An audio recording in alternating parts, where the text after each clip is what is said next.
பாவமாக இருக்கலாம், சாபமாக இருக்கலாம், கீழ்ப்படுதல் இல்லாத காரியங்களா இருக்கலாம். ஏதோ ஒன்று உங்களுடைய சரீரத்தில் உங்கள் ஆவி ஆத்மா சரீரத்தில் இருக்கிறது.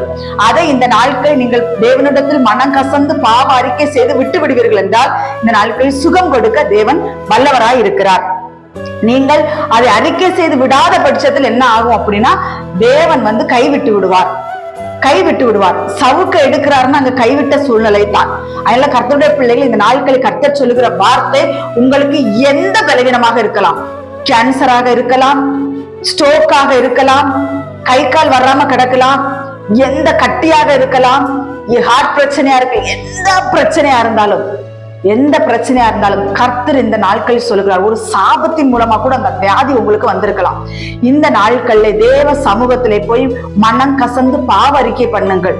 எந்த காரியத்துல நீங்க ரட்சிக்கப்படுறதுக்கு முன்னால நீங்க என்ன